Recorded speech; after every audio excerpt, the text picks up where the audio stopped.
I was and am an interior designer, and that's what I've been doing for the past 10 years. And I'm a furniture designer, worked in manufacturing, but most recently for the last decade I've been in education. We met in 2007 when I went to talk to John about a furniture project, which really chimed with the ideas that I had in my head as well, so we started collaborating from then. And we had a lot of discussions early on as to what Mark could be. A lot of the thinking was around the collaborative approach to designers working directly with manufacturers. And also working collaboratively with specifiers, architects and people, which came a lot from Anna's experience in the industry.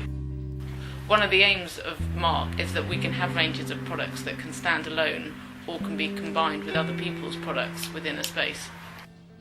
So the relevance of Cornwall, because we use Product of Cornwall as our strapline for the business, which we used a lot to start with and we're still very proud of. And in some ways it is really relevant, and in some ways it's totally irrelevant. I mean, it is irrelevant to when it gets down to the bones of the product, because the product still has to stand up for itself. And we are in an international market, our competitors are international and not provincial.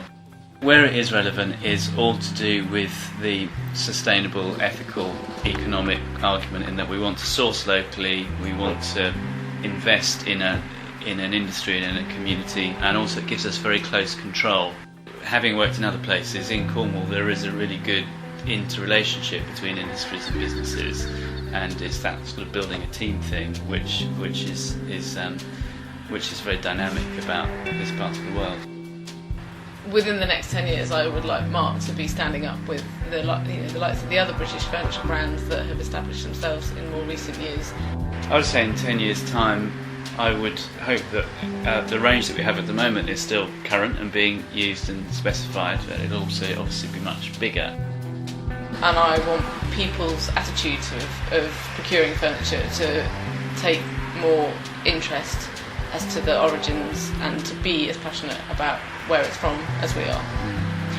But also there's something interesting happening in the UK more generally at the moment with a number of other brands, our contemporaries, and together I think we are making a new British school of design and manufacture, which is kind of reminiscent of the post-war period with companies like Hilly and G-Plan and Urquhart,